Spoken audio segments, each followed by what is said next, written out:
qui est une bonne chose. Ya bon song ouais. Dieu dit, Wena me la me. je veux pas que tu me serves. M'parle pour tout mon commande. Parce que si tu regardes, Wa han gese. mon fils a dit Man biga à yela. Satan, Ayela sotana. il dit, l'homme est fait pour adorer Dieu avant de le servir. Lem ni sal han na ya wo wen yo to mo Mais ba. on sert Dieu dans le lieu saint. La netum no kon wena mzi songo poka. On adore Dieu dans le lieu très saint. Wo da wena mzi songo to Et quand on yida. adore Dieu, Parce que wena le servir devient facile. tum na le brada nana. On n'est pas déprimé. Faut pas zo hade. On n'est pas découragé. Faut sul pas samne. Mais quand on sert Dieu Avant tum no kon wende. sans l'adorer, Am pa wo wende. c'est terrible. Ya yel nefo. Terrible. Ya yel menga. Pour un rien, on est découragé. Bum ya la yin tout sura Pour une sam. difficulté, on est Tu vas découragé. être aussi que nous si. On dit, mais Seigneur, Je sois Dieu fait des sacrifices. Maman Oui. tout mando yé. La deuxième partie de mon message, tu vas bien comprendre. Mam kwera nenga yibto wona mo Le vore. Fils de Dieu a expérimenté la même chose que toi. Wena mbiga me vuenda bum ni fo vuya. Tu comprends? Bum da vore. Pour être triomphateur, Il tourne on est en train d'arriver maintenant à un point crucial. Zi ya zikasanga. C'est le voile là. Ya fulli tuga. Le voile ta chair. Pe ninga ya fo yinga pe. Deux étapes de vie chrétienne. Chrétien vuima na yak ma yi. La vie sainte Ya vuim ya yilemna. et la vie du lieu très saint. La zison to yi da Où vuima. là-bas il y a Dieu. Ben la wena mbe. L'effort humain ne compte pas. Ni sal pa le tempa da be. Seule l'adoration, Ya wena mo wala bala. c'est livré à Dieu. De ko men kon wena. Quand tu franchis la barre du voile, Bal fo hanga na fuga hanu da por. tu rentres dans le repos. O kenda vu som poka. Tu rentres dans le repos. O kenda vu som poka. Tu rentres dans le repos. O kenda vu som poka. Tu comprends mon frère, ma Na soeur? vor ba biga. C'est ça qu'on parle ici. Ya ya yela to no gom kawa. Ah, donc c'est pourquoi Ya re chite. ces sacrificateurs-là Ma cour 15 ans. étaient permanemment frustrés. Wa kat fa suñu sam nam. Quand ils arrivaient à la maison le soir, Avant ta yir ils za. disaient à leur femme, Beta paraba. je suis rentré dans le tabernacle aujourd'hui 10 fois. Mam tien wendo wa nor pirun. 10 fois j'ai été frustré. Nor pi même sul sama nor piga. Dieu est à côté là. Je suis allé très proche. Je me suis même approché du rideau là. Mais je ne pouvais pas voir Dieu de l'autre côté. Mam tien men to am pienda fuga. Lampa to nya wena mal fuga ke le lude ma. Pourtant, je sais que ce Dieu m'appelle à cette vie de repos. Mam ya mi to wena mbo na mam to mo vose. Et pourquoi la plupart d'entre vous, vous jeûnez, vous priez? Mo yit nyam ne bu sulet. Parce qu'il vous manque ce repos-là. Bala vu hom kan kai we. La vérité, c'est le repos qui vous manque. C'est là ya vous man kai la no lera. Et c'est pourquoi Il y a des vous kits. voulez que vous êtes content quand vous partez jeûner et prier. Pas vous êtes encore dans votre chair, dans votre âme. Vous ne vivez pas dans votre esprit. Yam suri no han le no ba yam be yinga la yam pour na ka be sira pour. Vous ne vivez pas dans votre esprit. Dieu est où? Yam pa Celui qui s'attache à Dieu est avec lui, hein? Dieu est esprit. Il est dans quelle partie de ton être? Dans ton esprit. Mais tu ne sais pas comment vivre la vie de l'esprit. C'est pourquoi tu répètes beaucoup de services, beaucoup de jeûnes et de prières. Beaucoup de bonnes œuvres. Tu sers Dieu. Tu es consacré. Formidable. Mais quand tu arrives le soir dans ton lit, Dieu, où es-tu? Tu es frustré. Et ta chair t'amène à vouloir chercher autre endroit pour te reposer. Parce que tu sais qu'il y a quelque chose qui te manque. C'est cette communion permanente du Saint-Esprit. C'est ça qui te manque. Et c'est pourquoi tu es prêt à parfois à... C'est ça qui a développé toutes ces souffrances dans l'église. Les gens font toutes sortes, comment vous appelez ça, les pénitences, les quoi. C'est ça. C'est ça. Les gens sont prêts à aller se sacrifier. Parce que l'homme, sa vraie dimension, c'est la partie spirituelle. Et cette partie-là, c'est cette partie qui connaît Dieu. L'âme connaît le monde sentimental, le monde mental. Le corps connaît le monde physique. Le corps est satisfait. Parce qu'avec ses 5 sens, il peut manger, boire et regarder ce qu'il veut. S'il veut entendre la musique, il écoute la musique. Ce qu'il veut manger, il mange. Ce qu'il veut sentir, il le sent. Le corps est satisfait. Mais l'âme n'est pas satisfaite. Mon frère, ma soeur et mon esprit. Lui, Lui, le problème, c'est qu'il a accueilli la présence de Dieu. Et c'est lui qui doit travailler. On ne le fait pas travailler. Il est au chômage. Il est au chômage. Chaque jour, il te parle. Il dit, mon enfant, adore Dieu. Quand tu l'adores, tu sens bien. Mais quand tu sors de l'adoration, tu fais 90% d'œuvre et 10% de l'adoration. Donc, tout ce que tu as adoré là, tout se dissipe avec les 90% d'œuvre et de service. C'est pourquoi j'ai dit que c'est bon d'avoir des temps de prière, mais c'est mieux d'avoir l'esprit de prière. L'esprit de prière te donne de rentrer, de rester en permanence dans la communion du Saint-Esprit. Le temps de prière, ça veut dire que tu sais que tu as un besoin. Il faut que je prie. C'est ça qui vous pousse. Je dois aller prier. Je dois aller jeûner. C'est bon. Je n'ai pas dit c'est pas bon. Le lieu c'est bon. Tu es sacrificateur? Tu es sacrificateur? C'est très bon.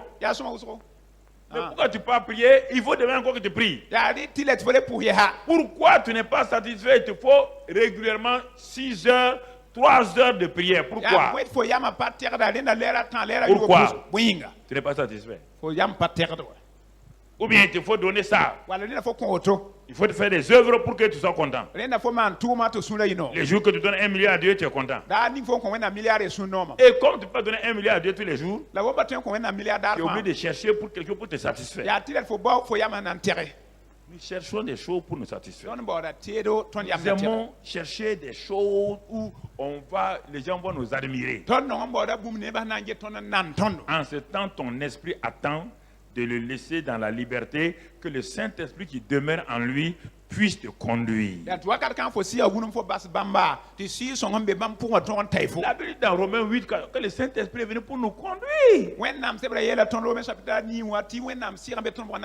Mais quelqu'un peut te conduire si tu ne l'as pas reconnu. Si le chauffeur ne rentre pas dans ta voiture et demeure dans ta voiture, il ne peut pas te conduire. Il faut que le chauffeur rentre dans ta voiture, qu'il demeure dans ta voiture, que tu lui donnes la permission de te conduire à Bobo de l'assaut. Tu ne peux pas le faire. Il ne peut pas le faire. Tu as beau avoir le meilleur des chauffeurs, il ne te conduira pas à Bobo parce qu'il ne sait pas ce que tu veux. Donc, frères et sœurs, c'était cette ville, elle dit la première alliance. C'était ça. Mon frère, le voile, la chair. Regardons et toujours maintenant, allons au verset 7. Dans Hébreux 9, toujours verset 7. Non, verset 6 même.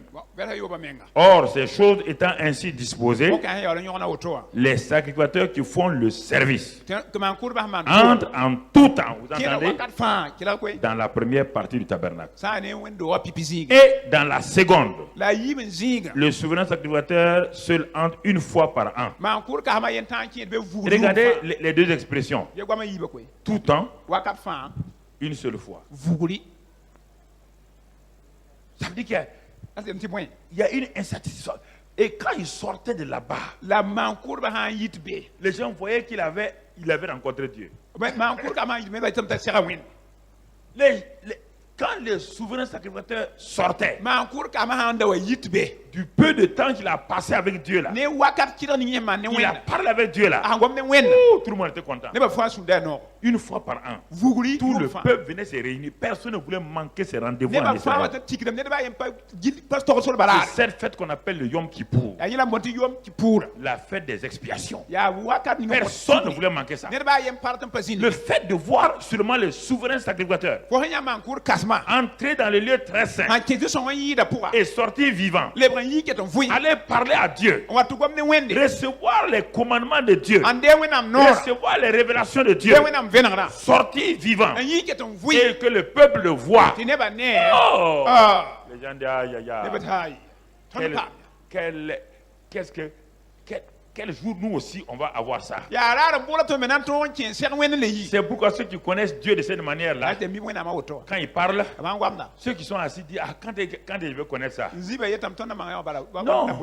Non, mon ami, ce n'est pas une expérience spécifique. Je vais te montrer tout à l'heure là. Dans l'Ancien Testament, c'était spécifique. Dans le Nouveau Testament, ce n'est plus spécifique. C'est pour tous les sacrificateurs. Mais si tu es dans la mentalité de l'Ancien Testament, tu vas vouloir te perfectionner. Ce n'est pas la perfection qui te fait rentrer. C'est une invitation à rentrer. Tu entends? Si un chef d'État invite même le plus malheureux du pays, là, il peut rentrer là-bas. Dans sa maison. C'est ça que Dieu fait. Tu comprends? Alors, on va progresser. On va aller, maintenant, on va progresser pour aller vers le Nouveau Testament. Mais nous sommes toujours dans le Nouveau Testament. Nous sommes dans... Mais c'est Hébreu, et le livre d'Hébreu nous raconte, nous résume tout l'Ancien Testament. Verset 8. Regarde une expression là-bas, verset 8. Il est écrit là-bas, le Saint-Esprit montrait par là que le chemin du lieu très saint n'était pas encore ouvert tant que le premier tabernacle subsistait. Tant que le premier tabernacle avec ses sacrifices d'animaux existait, avec ses cérémonies et rituels existaient, le chemin du lieu très saint n'était pas ouvert. Non, c'était fermé. Parce que le sang des boucs et des taureaux ne pouvait pas ouvrir permanemment le lieu très saint. Qui a permis qu'une seule fois. Tu vois, le souverain sacrificateur, il est là-bas. Il est rentré dans le lieu très saint. Il est seul là-bas. Il est dans la présence de Dieu. Regarde la présence, la gloire de Dieu. Est-ce que tu vois une lampe? La lampe de l'autre côté. Ce n'est pas la lampe de chandelier qui éclaire le lieu très saint. Ce n'est pas la lumière artificielle. C'est la gloire de Dieu qui éclaire le lieu très saint. Et c'est pourquoi notre esprit a été éclairé. Pour que de là-bas maintenant, nous sortons de là-bas régulièrement pour affecter notre âme et notre corps. Notre âme et notre corps doivent être soumis à notre esprit. Et c'est le contraire que nous faisons. Nous partons maintenant comme l'Ancien Testament du corps pour aller là-bas. Mais on n'a pas la force pour aller du corps à l'âme et de l'âme à l'esprit. Avec Dieu, c'est le contraire. L'esprit traverse l'âme et restaure le corps. Et maintenant, ça se manifeste. C'est pourquoi l'homme ne peut pas aller vers le ciel. C'est Dieu qui est descendu du ciel vers l'homme. Triomphateur. En Christ. Ce Christ-là, qu'est-ce qu'il a fait pour me mettre dans ce triomphe-là? C'est ça qu'on est en train de voir encore ce matin. Oui. Partout on le voit. Pour que je triomphe à la croix, c'est lui. Partout, c'est lui. Si vous l'enlevez, il n'y a plus rien. Nos prières, nos jeûnes ne feront rien. Ce qui est important, c'est ce Christ-là. C'est pourquoi notre année en Christ-là, c'est le mot premier important, c'est Christ, ce n'est pas le mot triomphe. Si tu ne sais pas ce qu'il est, ce qu'il a fait et ce qu'il te donne, tu perds ton temps. Ne mets pas l'accent sur le mot triompher d'abord. C'est pourquoi je parle d'abord du caractère du triomphateur. Le caractère du triomphateur est lié au caractère de Christ. Il n'y a pas de séparation. Il n'y a pas un triomphe sans Christ. À n'importe quel aspect de ta vie. Il n'y a pas de triomphe sans Christ. Jamais, mon frère. Jamais, ma soeur. Tu as beau jeûner et prier, il n'y aura pas de triomphe. Le triomphateur, ce n'est pas quelqu'un qui jeûne et prie et a des résultats sans Christ. Ce n'est pas possible. Pas de triomphe, frère. La vie supérieure qu'on appelle la vie du lieu très saint. Mon frère, ma soeur, c'est une vie qui est d'abord liée à Christ lui-même. Et dans à ce moment-là, notre chair a été vaincue et notre esprit est en permanence avec ce Seigneur-là. Alors, les années se sont découlées. 1500 années. Depuis que Moïse a eu la loi. 1500 années se sont écoulées. Chaque jour, les sacrificateurs vont pour rencontrer Dieu. Chaque jour, le voile les empêche.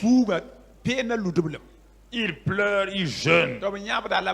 Cette fois-ci, peut-être le voile va s'ouvrir devant moi. Ils crient, ils pleurent. Le voile va s'ouvrir devant moi aujourd'hui. Combien de fois tu as jeûné et prié pour ça? Tu dis, ah Seigneur, je veux ta présence.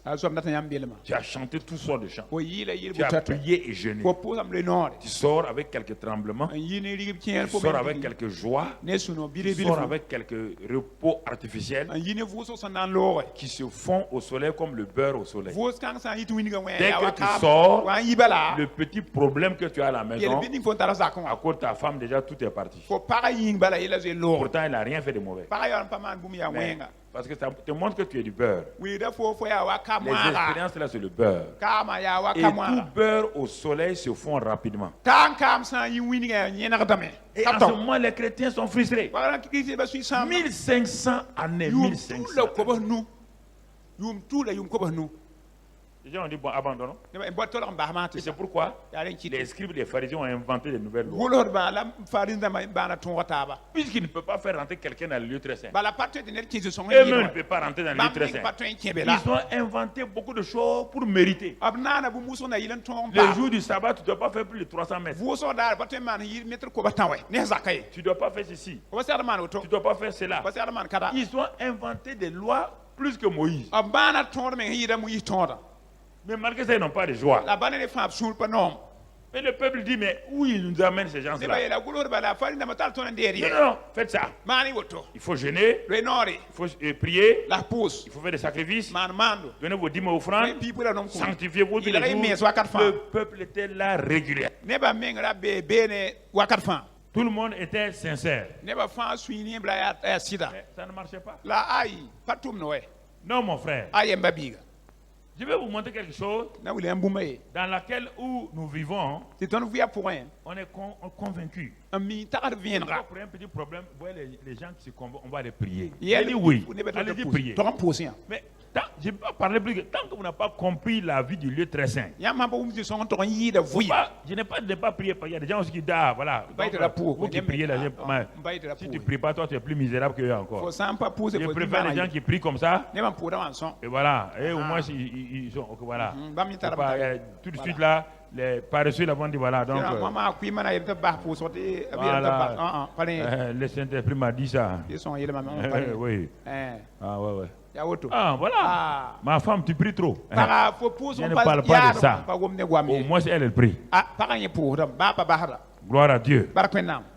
Ce que je vais te dire là, c'est que toi et lui et elle, tu puisses comprendre ce que la vie supérieure du lieu très saint. Alors un jour, avec toute cette frustration là, la bonne nouvelle est venue. Un homme apparaît sur la terre, dans la même chair, semblable à nous, et tout va changer. Tout va changer. Un nouveau départ va se manifester. Pourtant, il nous ressemblait. Il nous ressemblait. Romains 8, verset 3. On va aller. Écoute-moi cette partie maintenant. C'est la partie importante de mon message de ce matin. Parce qu'on a été frustrés par l'Ancien Testament. Et ça nous amène dans une vie de sainteté. C'est pourquoi le mouvement de sainteté a eu une grande place dans l'église de Christ après le départ des apôtres. Et aujourd'hui encore, vous voyez, mouvement de sanctification. Il y a des gens qui ont créé, oui, mais ils souffrent. Parce que on ne peut pas produire la sanctification par soi-même. Romains 8, 3. Qu'est-ce qu'il dit là-bas? Car chose impossible à la loi. Ah? Chose impossible. Entrer dans le lieu très saint là. Chose impossible à la loi. Parce que la chair la rendait sans. Le voile là. C'est le voile qui. Les gens venaient et les gens disent, moi aujourd'hui, voilà, je vais rentrer dans le lieu très saint. J'ai prié, j'ai jeûné. Regardez-moi, je me suis sanctifié. Et il rentre. Il rentre dans le lieu très saint. Il avance. Puisqu'il est vers le rideau là, son cœur fait gougou. Si tu rentres, tu es mort. Hein? Le type il tourne encore. On dit, mon gars, tu es rentré? Il dit, qui est fou? Qui est fou? Dès que j'ai voulu même aller vers le rideau là, mon cœur a fait gougou. On t'a dit. On t'a dit. La chair. La chair. Le voile. Tu comprends? La chair, la chair.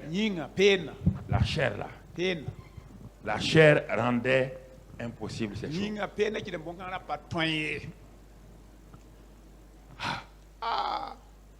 Dieu a condamné le péché dans la chair. En faisant quoi? N'envoyant à cause du péché son propre fils dans une chair semblable à celle du. Écoutez bien. Il l'a envoyé dans une chair qui est semblable à quoi? Au péché. Au péché.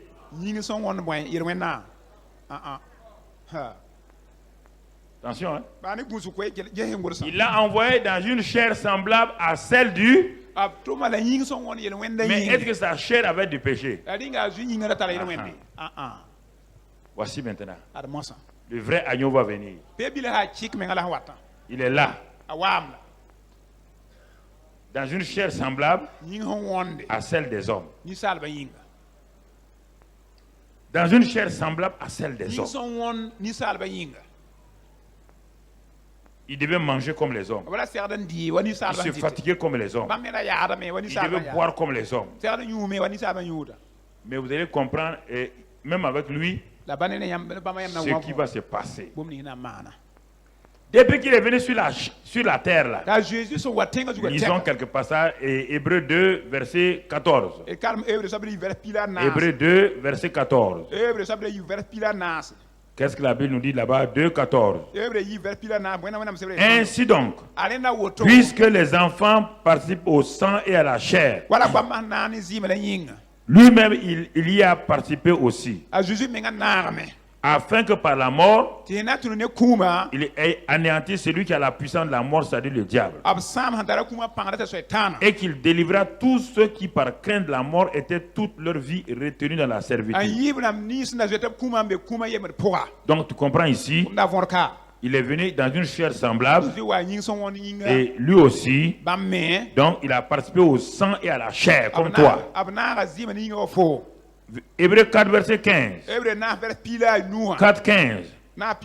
Car nous n'avons pas un souverain sacrificateur qui ne puisse compatir à nos faiblesses. Au contraire, il a été tenté comme nous en toutes choses, sans commettre de péché. Maintenant, moi ça écoutez-moi. Il est venu sur la terre pour nous amener où? Maintenant, est-ce que c'est un tabernacle qui est construit de main d'homme? C'est le tabernacle de Moïse. Est-ce qu'il est venu nous amener dans le lieu très saint de Moïse? Il est venu pour nous amener où? Dans le vrai lieu très saint, c'est où? Le ciel. Bon, regardez maintenant, vous allez comprendre la même chose. Il y a un tabernacle qui est là. Lui aussi, il a amené un tabernacle. Ça me dit comment ça? Le tabernacle de Moïse n'existait plus. On ne sait pas où sont partis les morceaux.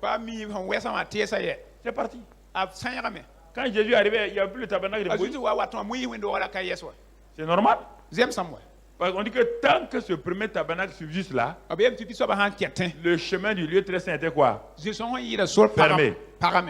Écoute ça. Donc Dieu, au fur et à mesure, a fait disparaître le tabernacle de Moïse. Et maintenant, Jésus est venu. Il est descendu du ciel et il est venu sur la terre. Dès le moment où il est venu sur la terre, je te pose la question maintenant. Écoute-moi très bien. Pour remonter au ciel là, écoute-moi. Dès le moment où Jésus a été fait homme comme toi et moi, pour remonter au ciel, pour rentrer dans le lieu très saint, le ciel, là, le sanctuaire là, est-ce qu'il peut le faire? Hein? Okay. Pourtant, il est venu pour amener ses frères, non? Mais qu'est-ce qui empêchait ses frères, les hommes, d'entrer dans la présence de Dieu? Qu'est-ce qui les empêchait? Hein? La chair. C'est pourquoi lui aussi, il avait une chair semblable à la... Oui ou non? Mais sa chair aussi était un voile, oui ou non? Même si elle était sans péché, elle était un voile, oui ou non? Ok. Très bien. Est-ce que Jésus pouvait aller au ciel encore? Tant qu'il est venu sur la terre, il pouvait aller au ciel encore? Est-ce qu'il pouvait? Est-ce qu'il pouvait s'arrêter un jour en priant, jeûnant pour dire je vais aller au ciel? Donc comprenez maintenant comment vous êtes bloqué. Il pouvait jeûner et prier pour aller au ciel.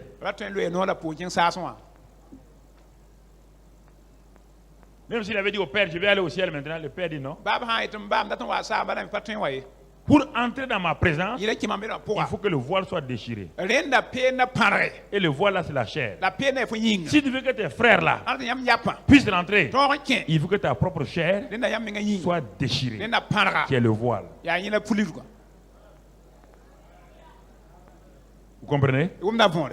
C'est pourquoi il n'y a pas de triomphe sans Christ. Arrêtez d'aller jeûner sans Christ.